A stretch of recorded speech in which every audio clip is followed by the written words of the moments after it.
ഒരു കാര്യം ഞാൻ പറയാം, പൈസ കിട്ടിയതിന് ശേഷം മെസ്സി വരില്ല എന്ന് പറഞ്ഞു കഴിഞ്ഞാൽ അത് കേരളത്തിലെ റിപ്പോർട്ടർ ടി വിനെയോ സ്റ്റേറ്റ് ഗവൺമെൻറ്റിനെയോ അല്ല ചീറ്റ് ചെയ്യുന്നത്. ഇവരെ വിശ്വസിച്ച് ഇവർക്ക് ജയ് വിളിച്ച ആരാധകരെയാണ് ചീറ്റ് ചെയ്യുന്നത്. അത്ര മനസ്സിലാക്കിയാൽ മതി. ആരാധകർ അത്രേ മനസ്സിലാക്കേണ്ട കാര്യമുള്ളൂ. പണം കൊടുത്തിട്ട് മെസ്സി വരുന്നില്ലെങ്കിൽ പറഞ്ഞത്, പണം കൊടുത്തില്ലെങ്കിൽ ഇതൊക്കെ ശരിയാണ്. പണം അവരെ കയ്യിൽ കിട്ടി റിസീവ് ചെയ്തു നമ്മളെ അറിയിച്ചതിന് ശേഷം വരുന്നില്ലെങ്കിൽ അതിൻ്റെ ഉത്തരവാദിത്വം എന്ന് പറയുന്നത് അവരാണ്.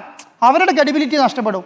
അവരുടെ ക്രെഡിബിലിറ്റി നഷ്ടപ്പെടുക എന്ന് പറയുന്നത് അത് ഏത് എൻഡ് വരെ പോകുന്ന വിധത്തിൽ നമ്മൾ നോക്കും. മനസ്സിലായി? അവരുടെ ക്രെഡിബിലിറ്റിയാണല്ലോ നഷ്ടപ്പെടുന്നത്.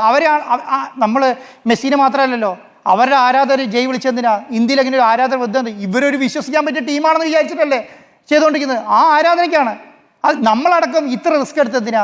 നമ്മളടക്കം ഇത്ര റിസ്ക് എടുത്തത് ഇവരോടുള്ള ആരാധന കൂത്തിട്ടാണ്, ഇവരോടുള്ള സ്നേഹം കൊണ്ടാണ്. ഇവർ ഇനിയും മുന്നോട്ട് വരണമെന്നും ഇതൊരു ചെറിയ 2 എയർപോർട്ട് മാത്രമുള്ള ഒരു കുഞ്ഞു രാജ്യമാണെന്നേ.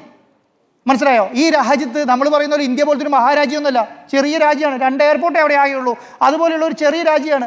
ഇവർ ഇത്രയധികം ഫൈറ്റ് ചെയ്ത ഒരു ലോകകപ്പ് നേടിയെടുത്ത ടീമുണ്ടെങ്കിൽ ഇവരോടുള്ള ആരാധന കൊണ്ടാണ് നമ്മളിത് ചെയ്യാൻ നിൽക്കുന്നത്. ഇവിടെ ഞാൻ മാത്രമല്ല, നിങ്ങൾ മാത്രമല്ല, കേരളത്തിലെ ഇന്ത്യയിലുള്ള കോടിക്കണക്കിന് ആരാധകർ ഇവരോടുള്ള വിശ്വാസം കൊണ്ട് ഇതല്ലേ നഷ്ടപ്പെടുത്താൻ ശ്രമിക്കുന്നത്. ഇത് നഷ്ടപ്പെടുന്ന ചെറിയ കാര്യമല്ലല്ലോ. ഒന്ന്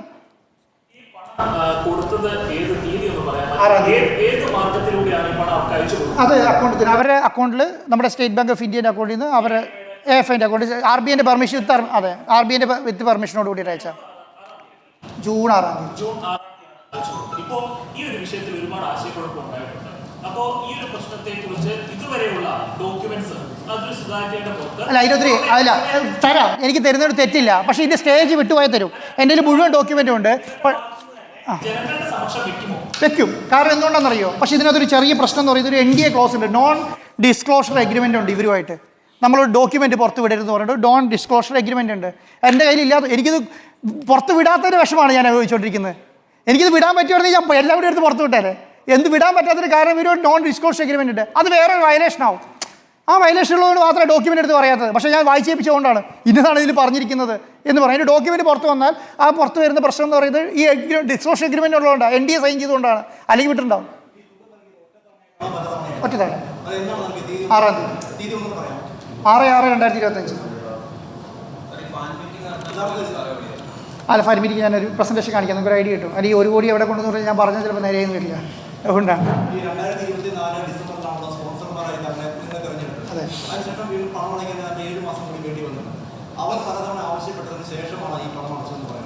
അല്ലാതെ അതിനകത്ത് കറക്റ്റ് ധാരണയുണ്ട്.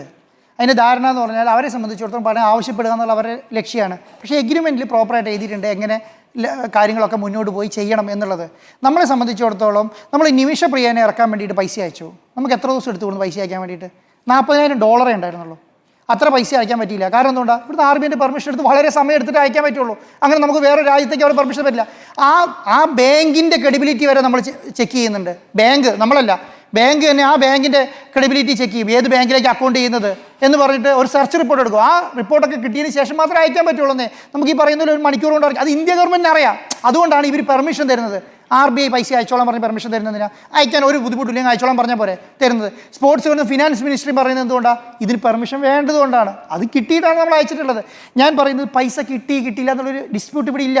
പൈസ അയക്കുകയും ചെയ്തു, അവർ കിട്ടിയെന്നും പറഞ്ഞു. അത് റിസീവ് ചെയ്തിട്ട് ഞങ്ങൾക്ക് കിട്ടി, നെക്സ്റ്റ് സ്റ്റെപ്പിലേക്ക് പോകുക എന്നുള്ളത് വരെ ക്ലിയറാണ്. അതിനകത്ത് എനിക്ക് ഡിസ്പ്യൂട്ടില്ല, അവർക്കും ഡിസ്പ്യൂട്ടില്ല, ആർക്കും ഡിസ്പ്യൂട്ടില്ല. പക്ഷേ ഈ ഡേറ്റ് അടുത്ത വർഷം 2026 സെപ്റ്റംബറിൽ വേണോ എന്ന് ചോദിച്ചാൽ 2026 സെപ്റ്റംബർ ലോകകപ്പിന് ശേഷം എനിക്ക് ഡേറ്റ് വേണ്ട. അതുണ്ടെങ്കിൽ അന്നേരം നമുക്കൊരു എഗ്രിമെൻറ്റ് വെച്ചിട്ട് ഇവർ 2026 ജയിച്ച് വരികയാണെങ്കിൽ അന്നേരം എഗ്രിമെൻറ്റ് വെച്ച് പൈസ അയച്ച് നമുക്ക് കൊണ്ടുവരാൻ നോക്കാം. പക്ഷേ 2026 വേണ്ടി 1 വർഷം മുന്നേ 1.5 വർഷം മുന്നേ പൈസ അയച്ചിട്ട് നമ്മൾ കാത്തിരിക്കേണ്ട കാര്യമില്ല. എന്നിട്ട് നമ്മളത് എഗ്രി ചെയ്തുള്ള പ്രശ്നം എന്താ അറിയോ? ഇവരിവിടെ വന്ന് ഈ പൈസ മുഴുവൻ കളക്ട് ചെയ്തിട്ട് പോകും.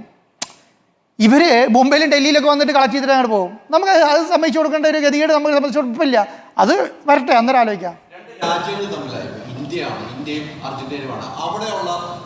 നമ്മൾ എംബസിനോട്, നമ്മൾ ഇന്ത്യൻ എംബസി, അർജന്റീനയിലുള്ള ഇന്ത്യൻ എംബസിനോട് പറഞ്ഞിട്ടുണ്ട്. ഇന്ത്യയിലുള്ള അർജന്റീന എംബസിനോട് ഡിസ്കസ് ചെയ്തിട്ടുണ്ട്. അതിനുള്ള ബാക്കിയുള്ള കാര്യങ്ങളൊക്കെ ഗവൺമെൻറ് നീക്കുമായിരിക്കും ഞാൻ പറഞ്ഞിട്ടുണ്ട്. ഗവൺമെൻറ്റോട് ഞാൻ പറഞ്ഞിട്ടുണ്ട് ഇതുമായി ബന്ധപ്പെട്ട കാര്യങ്ങൾ ഗവൺമെൻറ് ചെയ്യാൻ പറ്റിയ കാര്യങ്ങൾ മുഴുവൻ ചെയ്യണം എന്നുള്ളത്. എന്നെ സംബന്ധിച്ചിടത്തോളം ഞാൻ വിശ്വസിക്കുന്ന ആരെയാണ്?